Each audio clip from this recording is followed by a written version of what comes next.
Hey everyone, we are live for our Sunday weekly warm-up. This is our Sunday show exclusive to our private group, where on Sunday nights we get to come together. Typically it's Brad and I and a guest, so we cannot wait to talk with Erin Healey throughout the show today. And we are going to be diving into a number of different things. This Sunday show is all aimed to get you ready for the week in the right mindset, not only with some positivity, but also with some focus.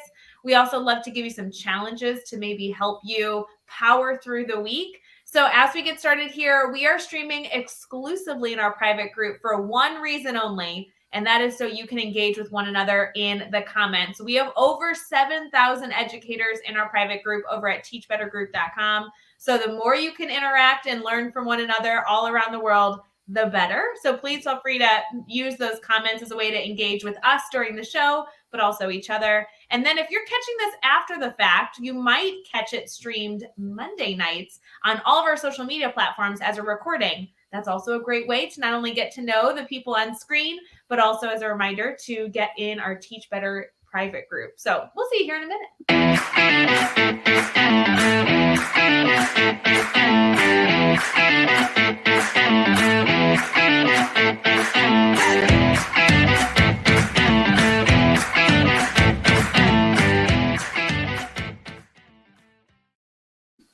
Hey everyone, happy Sunday. I am here with Brad Hughes, of course, because I cannot do a Sunday show without him. I would be lost, Brad. I'd be lost without you, truly. Ray, if we're going to be lost, at least we can be lost together. And I think that our incredible guest, Erin Healey, is going to keep us on track, keep us on the straight and narrow. Erin is going to help us navigate a fantastic show tonight. How are you doing, Erin? Welcome in. Thanks so much for having me, guys. I'm so excited to be here. Start off the week with you. Erin, is it weird to join the Sunday show, but then see your face in the intro music? Because you were right there. Better. No, I definitely lapped on my end. Not that anyone could see that. I was like, oh yeah, we did that. Right. Part of the team. You're like, oh, it's my first time on the show, but there's my face. Yep, I got it. Good. For those of you who may not know Erin, congratulations, because you're about to completely add somebody to your network. Erin, I have been a stalker of for years, and now she is officially a member of our Teach Better team. So Erin, tell us a little about yourself, not only your work in schools, but also your work with the team. Yeah, well, it's great to meet some new folks and to see some awesome friends in the chat already. Hi, everybody.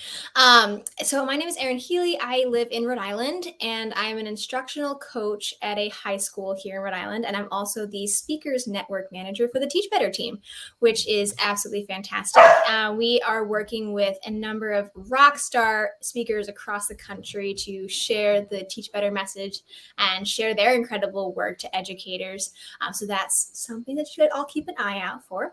But my work as an instructional coach here, working with just high school, my background's in high school English. It also gives me the ability to work a lot with newer teachers.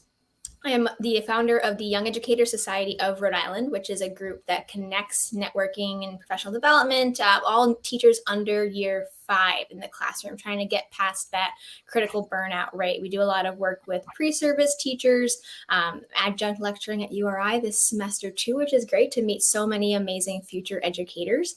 And yeah, the work that we're doing is really critical, especially right now. So it's something that keeps me energized. Erin is the busiest person on the planet. Every time I talk to you, I'm like, okay, what's the other title? Because you never let anything go. You just add more titles to your day. Yeah, no, that's true. But the titles, are great, but it's just the work is still kind of the same. So that allows me to focus.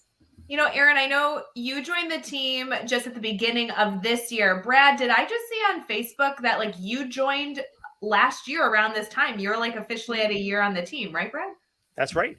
And that's a big deal. I feel like we should be celebrating your anniversary. I've got a cupcake over here just off camera with a can. Well, I've got to blow out the candle, but being part of the Teach Better team has been just such an energizing part of the past year. And with education always being a go opportunity, it really is awesome to dig into opportunities to connect with you, Ray, and with Erin and with other colleagues. And it just adds a little bit of spice to my life as a school leader and educator. I totally agree with Brienne's in the comments saying that it totally feels like more than a year. I feel that way about everyone. Like Erin, I think that we originally connected one of your first years teaching. Yeah. And still, I'm like, I don't know. I've been friends with Erin for like 25 years. Like it just is what it is. I have no base of time. No, yeah, that was crazy. It was 7 years ago. Mm-hmm. Yeah. Isn't that crazy? Yeah. So fun. Well, I had the opportunity to meet and get to know Erin personally at the Teach Better retreat back in July, and was just, just so impressed with Erin and our contributions, not only to her educational life as a coach, but I'm really interested, Erin, about how you hit upon this opportunity to found, not just contribute to, but to found a society for young educators. How did that come to you?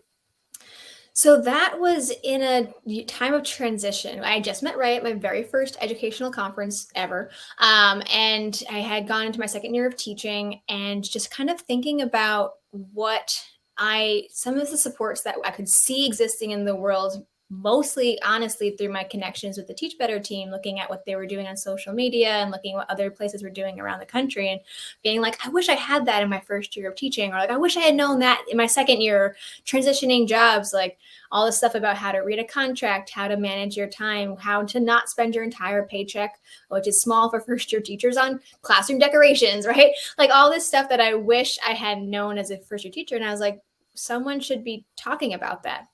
We're really lucky in Rhode Island that we're such a small state, that we have a lot of opportunities to get together in person, pre-pandemic mostly. But honestly, like there's 33 school districts in a state that you can drive from one end to the other in about less than an hour. So there's still a lot of just siloed independent work going on in Rhode Island. And the goal of this organization is to really bring all that cohort of new teachers together. While prior to this year, there might have been one or two new teachers in a building in the course of a school year. Bringing that group together to have a community, I thought was really important. So we are, we're cruising along, making progress post-pandemic. A lot of things did shift online at that point, but we still have a really great network of new teachers in the state. Erin, you've always been so dedicated in not only connecting educators, but trying to get them resources so that resources are readily accessible when needed. I think that's such a wonderful passion. And you're right, as much as I pick on your always aspiring ambitions of adding new titles, you have always had this dedication to wanting to improve educators' lives, which I think is just so outstanding. Oh, thank you. It's making me blush over here. No, it's so good. Brad, what are your thoughts? I'm wondering, Erin, what your new educators are telling you is the biggest value to them as being part of the Young Educator Society, or what their biggest needs are that are just keeping them going in such tough times. I would say the biggest needs of this cohort have appeared to be just persistence and finding ways to sustain their passion to become a teacher through the really hard times of finding a job and keeping a job for longer than a 1-year contract. When you get into a new school district, kind of how to assimilate and bridge that gap of being an adult and being responsible for yourself for the first time, and also being responsible for these kids who, if you're in a high school, might be like 4 years younger than you. It's a lot of tricky things to like balance relationships with your colleagues and with your students, and just finding ways to persist has been honestly, and I know that's a common statement for all educators. I mean, I'm in year 7 and I feel the same things, how to persist in this time where education is really a lot about everything besides actually teaching kids. Can I take us totally off track, but I promise we'll go back to talking education in a second. Anyone in the comments, especially because we'll talk about it here on screen, but in the comments, get ready. I'm going to want to hear your thoughts. Rhode Island, you can drive across, you said, in like an hour, and you said there were 33 school districts. I want to hear from like everyone else, like where you live, how big is it? We'll use hours driving. We'll just assume that works. And then school districts like Illinois, top to bottom, is at least 7 hours, if not more, to drive. And I know there are over 800 school districts in Illinois. So I'm like, just trying to I'm like, wow, Rhode Island, such a different space than Illinois, but I've loved visiting. I can't wait to someday go back. Brad, what's like the size of the area you live in? I know we're seeing a comment here about Texas. 1,200 districts in Texas, according to one of our guests and viewers. And And Ray, it would be an 18-hour drive across the province of Ontario. And to be honest, I don't know how many school districts the province has. Southwestern Ontario is quite dense in having up to 30, 35 school districts, both public and Catholic school districts in our region. And it varies widely by population too. No, it's just so interesting that I think it's a good reminder how many educators in our community have an opportunity to not live in a bubble. You mentioned it earlier, Erin. I know it's a big passion for you, is like educators understanding that it's okay to accept that sometimes we are kind of not even by choice, but put in silos. And it's important to expand our teachings, expand our learning beyond that point. So just super interesting to reflect on this afternoon.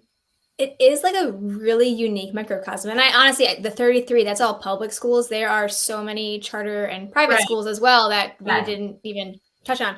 And that was actually my experience. So I started my first year in a charter school. So even that experience coming into a different type of schooling system and then transitioning into a public school system, like navigating what does a charter school look like? What does an at-will contract look like compared to union support? What is a union? What can a union provide?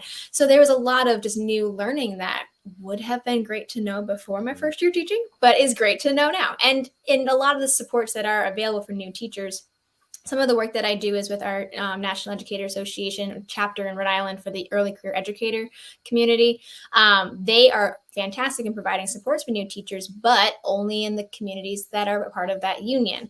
So how can we bring in those brand new charter schools and private school teachers who that's probably the first job they're going to get, since those are the jobs that have rapid turnover and are readily available. Bringing those groups in too to provide support for all teachers, because we're all doing the same work for kids, is it's a very unique microcosm that we're able to do this kind of work here and also kind of research this cohort of new teachers here as well. So interesting. Ray, I don't know if Erin finds it natural to toot her own horn, but I want Erin to talk a little bit about her contributions to what I remember is the country's oldest community orchestra. Yes, I know this was a fun fact at the retreat. We definitely need to get a little personal, Erin. We know that this is a thing. You got to tell us more. Yeah, so I'm part of the American Band. It is I think it's the oldest community civilian concert band in the country. We have a very long history dating back to pre-Civil War, 1833, if I'm remembering correctly. And like, I dove a lot into this, kind of a nerdy history moment, but like we had, one of our bass drums was the only casualty in the group that all volunteered to go fight in the Civil War, right? Like it has a lot of really unique history that is part of that group. John Philip Sousa, whom everybody knows, is a big fan of one of our early directors. And yeah, I've been in that group for 7 years, which is how I met my husband. And he was the president last year. I'm the president this year. So we're trying to like really bring the band back post-pandemic. It's hard for performing arts ensembles to kind of do that now in the pandemic, but we're making do, and we have our group back. It's a really unique opportunity to kind of be part of that history and part of that story here in Rhode Island. Can we Erin, do one? Go ahead, Brad. Go ahead. No worries, Ray. I just want to reassure Erin that Ray and I think that you are top brass, and I want to make sure that our audience knows too that you have a very special animal in your life too. Wait, that's what I was going to say. Can we talk about the dog's Instagram? Can we talk about the dog's Instagram?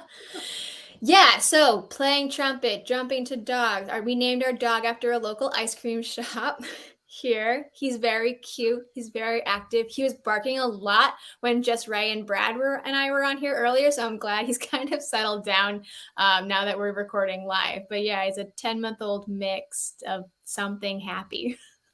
So can we just say, while we're going to get into some educational conversation here in just a second while we transition, getting to know Erin, not only her as an educator, but you really guys, you got to go follow Erin's life between all the hobbies and the dogs and everything else. I'm just saying this is not just an educational connection. This is like a friend that you have to follow her entire life type of connection.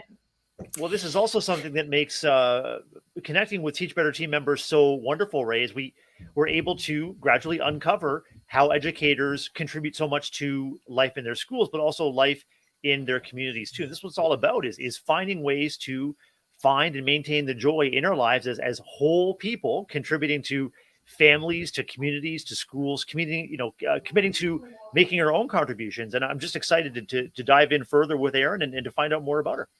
I do think that that's a wonderful reminder, Brad. I think that we don't talk about that enough, that as we bring on guests to the show, or as we all get to know each other here in our Teach Better community, the reminder that we are all more than just our jobs, although our jobs are incredible.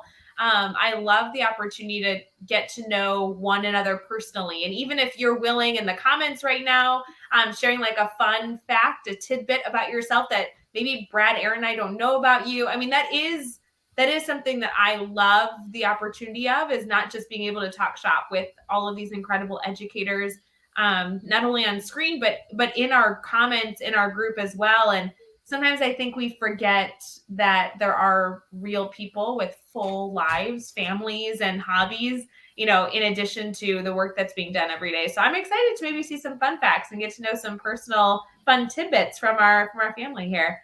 We're going to transition real quick, I think, if this discussion, that's okay with you guys, and hopefully we'll see some comments coming up next with maybe some other fun facts we don't know to add to our list when we're back.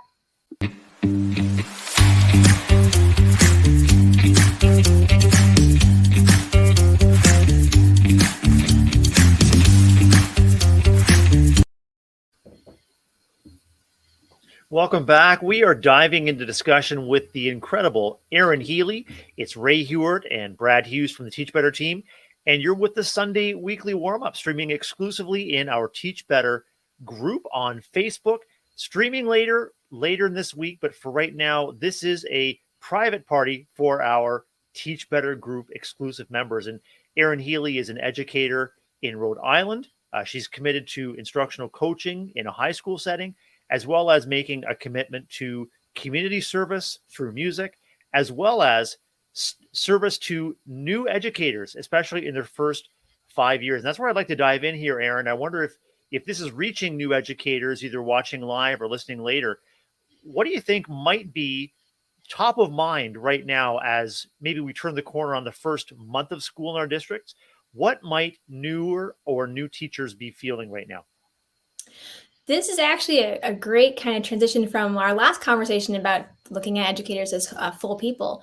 I feel like for our newer folks who are just starting the year off, whether that's in a subbing position, they're just found a new job a couple days into the school year, or they have started off on the first day with everybody else, but have gotten through their first 4 weeks, remembering that they are whole people and can't pour from an empty cup is something that a lot of new teachers struggle with, especially super early in their careers.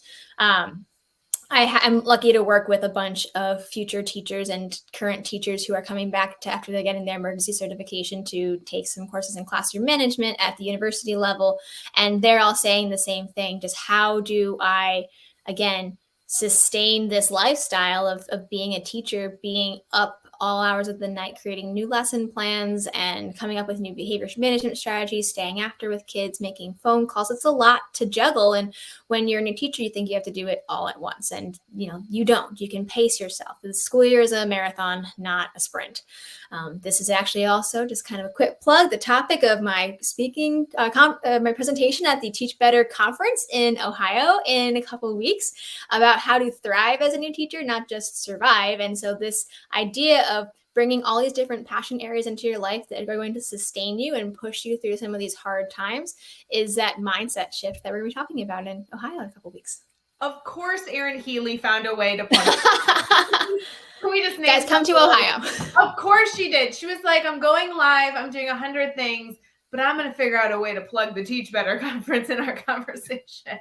Erin, do you think people should maybe come see your session at the Teach Better conference here in October? I think if this is something that you are also considering how to thrive in a school year that is incredibly difficult, then definitely please stop by my session. It is geared towards newer teachers, but we are going to be sharing a lot that I think all teachers of educational experiences can gravitate towards. And honestly, we're going to be sharing some tips also at the end on how some of our more experienced teachers can look back and mentor some of these newer teachers in the classroom as well. So if that sounds like it's interesting to you, please definitely stop by.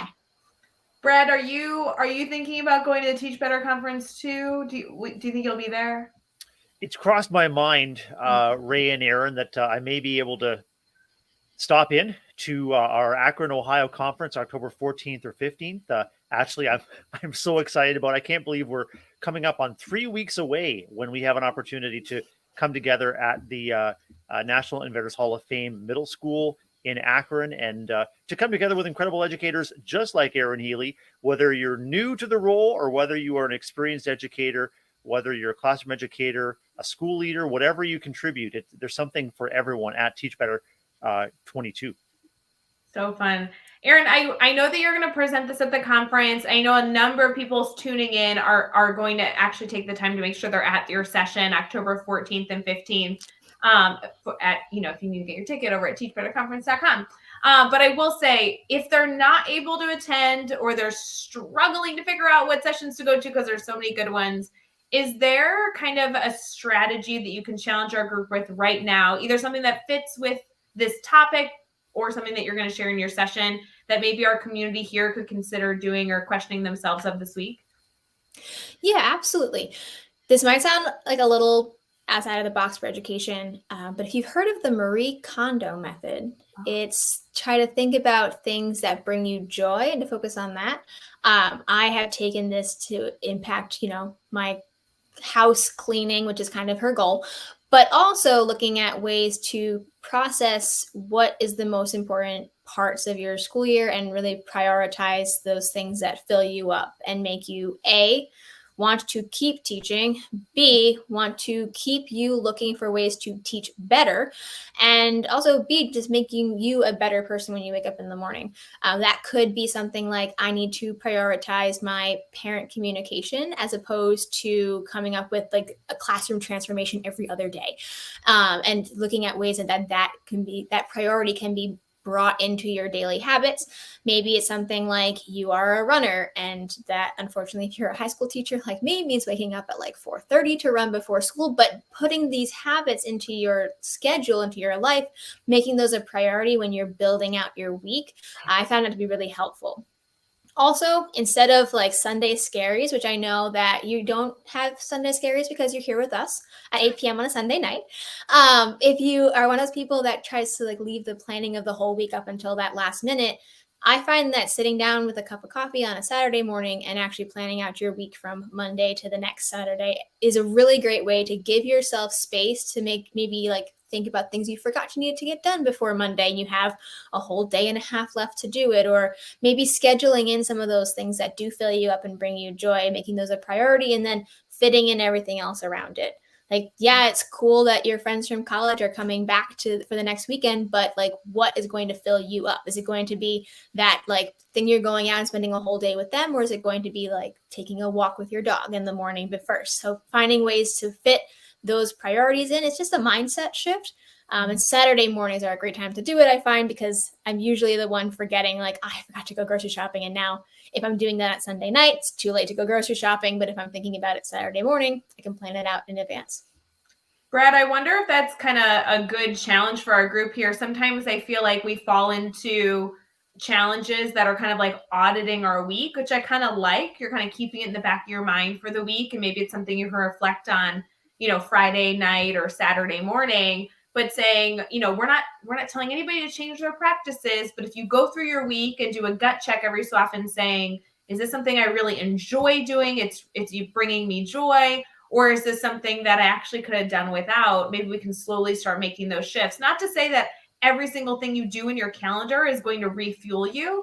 But if there's a way that you could keep leaning towards the things that do you good, I think we'd be better for it. What are your thoughts, Brad? I think that new teachers have so much to learn, but also so much to offer. And I think that our new educators need to remember that they were invited to join a faculty and a campus for a reason, not necessarily to teach a subject or a class, but to bring their unique gifts to the fore and to connect with kids and educators that they work with in new ways to add to, their important piece of the jigsaw puzzle of the whole ecosystem. And Erin, I wonder if you hear from new educators that in spite of joining maybe a large faculty or campus, that it can feel very isolating, feel very alone, that you're trying to navigate so many things. And are there ways that you would advise new educators to reach out to or connect with people in their ecosystem to help them to beat the sense of isolation? Yeah, honestly, don't be afraid to ask questions of anybody and everybody, because it might seem really overwhelming when you get to the first couple of like professional development days in the beginning of the year and everyone is just at the, they're maxed out thinking about all the new initiatives that are coming this year. And it might seem daunting to say, like, can I add one more thing to your pile and ask you how to find the printer in our hallway? But just don't be afraid to just ask. And everybody in the building, no matter what's going on, knows that you're in the same boat, but starting at a way lower step, since you don't know how to access the Wi-Fi or where to the faculty bathroom is, right? But they don't mind helping you because they all know that they were in that situation once before. That is the great part of being a teacher, is once you get in, you're in. And the hardest part is just getting your foot in the door. So now that you've got your foot in the door, you've made it into that school and that space, everybody else knows exactly how that feels and knows exactly where you're coming from, and is always happy to answer questions, even though it's a little scary at first.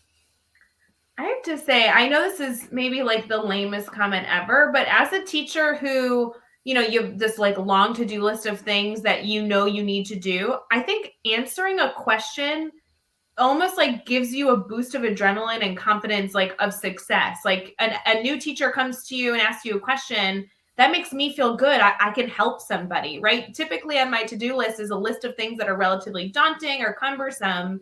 Somebody coming to me and I can support them and help them. I think as a newer teacher, whether it be to the profession or to a specific building, you asking questions is actually a possibility of giving somebody the feel good of being helpful and successful that day. I wonder if that mindset shift, rather than being irritating to somebody or interrupting their day, if you could see it more as giving them a really easy win for the day because they're able to help you, which as educators, I think that's a relatively similar trait many of us have, is this desire to help and serve.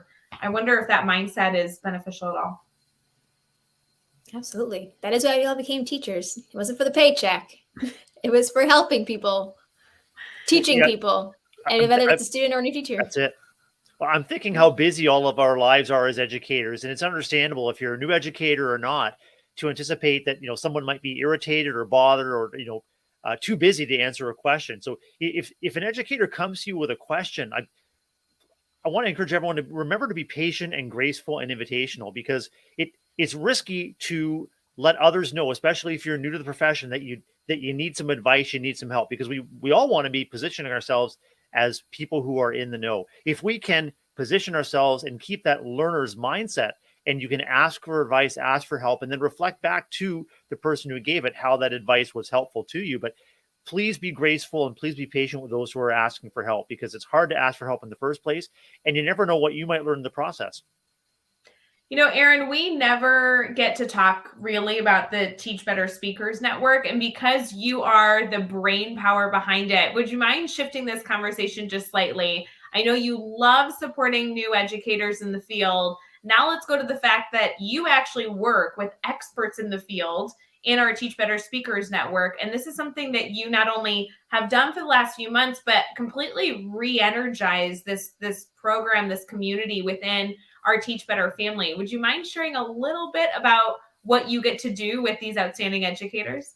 Yeah, absolutely. It has been a blast kind of taking some of the ideas and systems behind the Speakers Network and really was kind of taking advantage of this post-pandemic moment where everyone's getting back to in-person conferences and in-person professional development, and working with a roster of absolute rock star education experts from around the country to bring their work to schools and to teachers in this absolutely crazy time.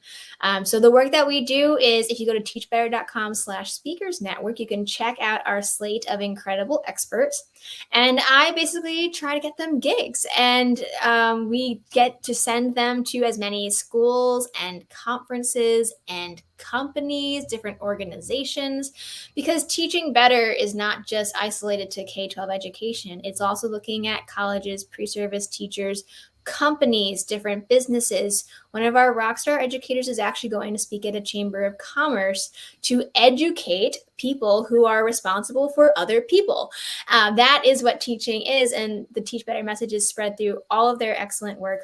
We cover everything from social emotional learning to technology education, to leadership in and out of the classroom, to technology tips and tricks for like classroom management. A lot of emphasis on what teachers could use to make their lives better and to make their classrooms better and to make their students better. And because we have such a wide array of topics, it's been great to get to know the speakers, get to know a little bit more about their work, and really just spread their message to as many teachers in this moment as possible. Friends, if you have been a part of the Teach Better family for a while, just FYI, when you go to teachbetter.com/speakers network, these are very familiar faces of educators that you've seen on lives that do great work, that, you know, they probably have books that you've read 100 times. I just love that you not only can reach out to the Teach Better family over at teachbetter.com to get training with Brad or Erin or myself, or maybe you have book training in the past and Chatter Strasky showed up to your school, or you got to see Dr. Dave Schmitto, Katie Miglin's been on the road a lot, Joshua Stamper's been crazy on the road. But with this avenue, you also get to learn from Mickey Smith Jr. and, you know, Dr. Neil Gupta, who was just on the panel with us last weekend. I mean, there's so many incredible educators there. I know one of my favorites, I actually got to meet at the Teach Better conference in 2019, Brittany Wolf, who's an incredible speaker. So there's just so many different fun pockets of ways to learn. And Erin, I just feel like we can continue to celebrate these educators that have partnered with the Teach Better team to reach a wider audience. It's so exciting. It really has been a blast. And a lot of them are coming to the conference. So if you do check out that website and you see a bunch of people that you're like, I've wanted to meet that person for years, come check out them at the conference. Brad, don't worry. That was her plugging the conference again. Did you hear that? I think she mentioned I picked up on really that, Ray, and I was able to find the banner button to let people know it's at teachbetterconference.com. So fun. So fun. Brad, I was thinking that I know we have the giggles coming up. Before we do that, any final questions you want to throw at Erin to get her thinking before we get into our weekly giggles? I'm just wondering what makes educating in Rhode Island delightful for you, Erin. It is a really small state, which means the schools are really small, which means that I'm able to develop really great relationships with both students and colleagues and the places that I've worked with. Getting to just have a network that is supportive of not only new teachers, but has been supportive of me throughout my entire career, whether that's at the state level for policy work or that's in the classroom. It's been really amazing to have a family of education thought leaders in Rhode Island that I can turn to in a second. I've worked with several organizations in various like fellowships and on projects, and I've brought members of communities into the classrooms, and it's just been really great to get to know people so well because we're in such a small microcosm. It's fantastic. I would never leave here. So sorry, Midwest. I was gonna say, and it's just so pretty. Like, Brad, have you been to Rhode Island? I've never been. No. When I was talking with Erin about Rhode Island and what it was like to live and work there, I thought, wow, what an awesome place to visit. Got to put that on my bucket list. So fun. Let's all take a trip. We'll be right back with some giggles.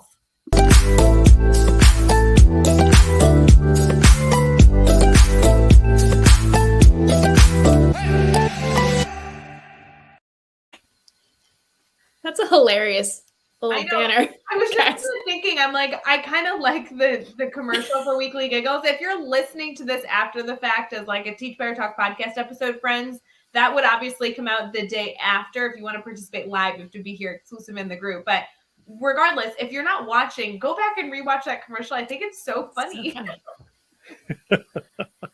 Brad, I love Weekly Giggles because I think we all need to add some giggles as we start the week. You know, we kind of joke about Sunday scaries being a concern in our world. And the reality is that we hope we can all come together on Sunday evenings and just get in the right mindset, ground our feet, and really know that we're doing good work while also maybe laughing through it. So, Brad, what are our weekly giggles this week? Erin and Ray, I've got a riddle for you, and maybe you can answer. Maybe if you are watching with us live, you can answer in the comments. It's a big lump with knobs. It has the juice. I can't imagine a more beautiful thing. Any ideas?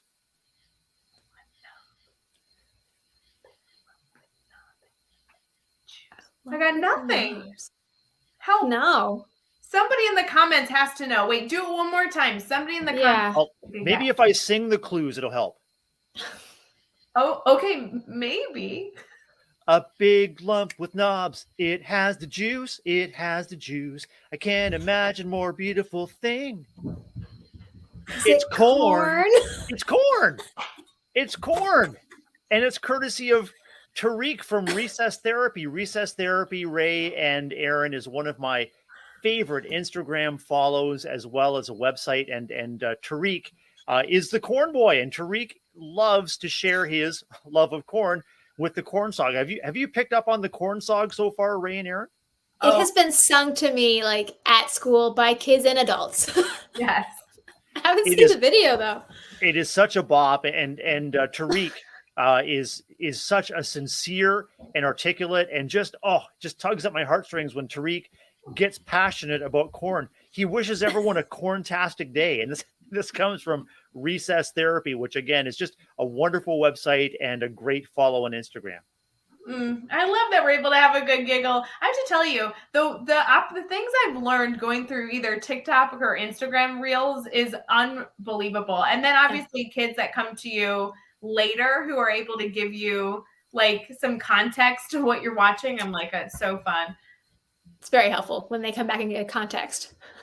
Seriously. Here's the host and creator of Recess Therapy. It's Julian Shapiro Barnum in New York, sitting down with Tariq and talking about the delights of corn. And Tariq said that once someone let him know that corn was an actual thing, he was just fascinated, and he just loves the butter on it. And it's the juice. It's all about the juice. He can't imagine a more beautiful thing. It's really incredible. May you all eat plenty of corn. I mean, has the fall weather turned for all of you? I don't know about you where you all are located, especially those in the comments, but Midwest, it is like 60s, high 50s. It is corn season. Let's all go eat some corn this week. Oh, really? Our corn season was August. But What? You need more. You need we more. do not grow that much corn here. We got oysters, we got quahawks. What, is that you trying to brag that you have oysters over? I'm just throwing it out there that we've got Dell's, coffee milk, all kinds of good stuff.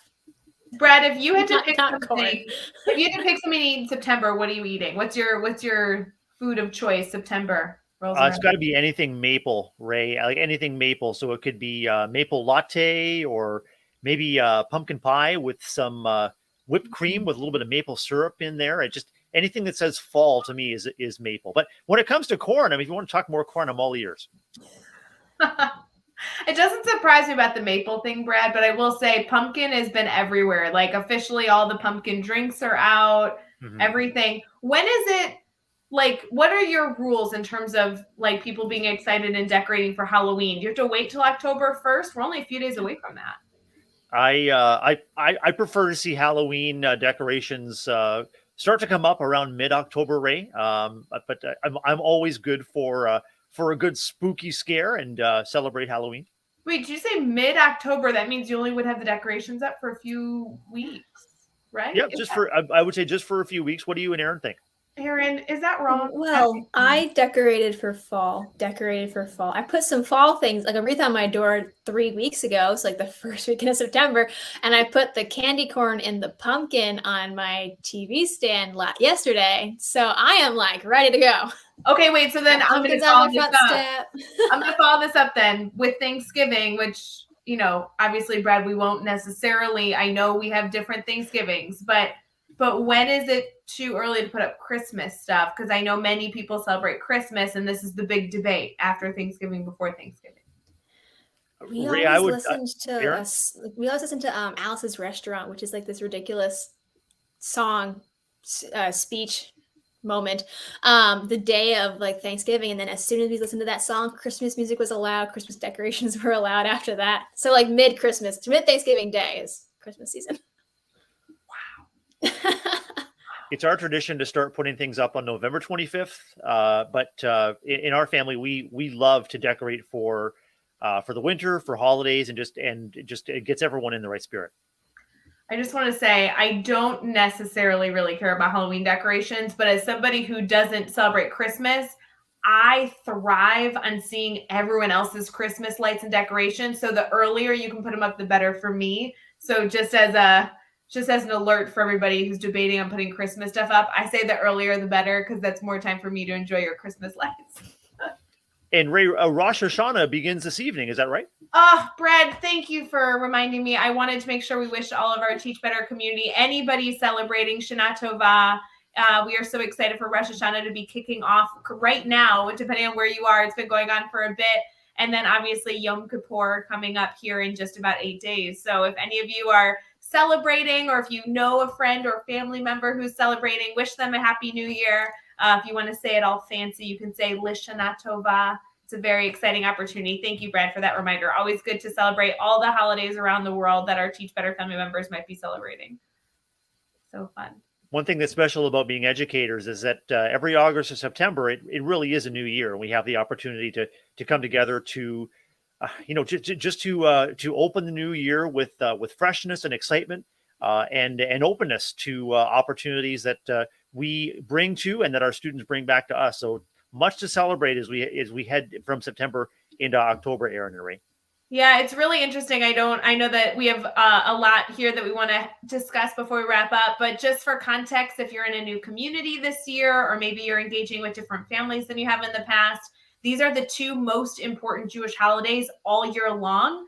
These are far more important than many, many other like socially well-known holidays like Hanukkah and things like that. So if you have a Jewish family that's choosing to take a day off to go to temple or something along those lines, just keep in mind that these are major holidays for a lot of families. So it's always good to learn as much as possible during these incredible times and celebrate all the wonderful things going on in the world.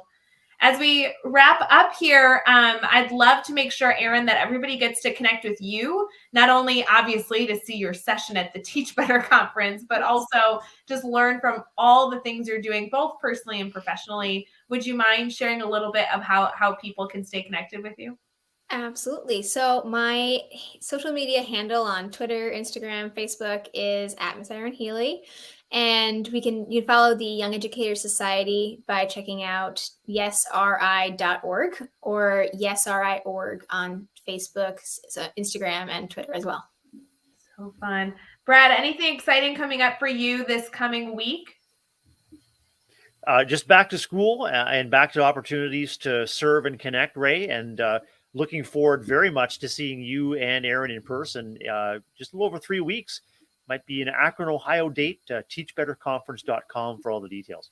So fun. For everyone here, we hope that you are winding down your Sunday feeling good, feeling ready for the week. Some little challenges that we were able to share with you just to kind of audit to make sure that you're making really good, healthy choices for yourself. We care about you. We're here to support you. So if there's any questions that we can answer or resources that we can find, if we don't know the answer, we will partner with you to make sure that we get the answer for you. So feel free to reach out at any time.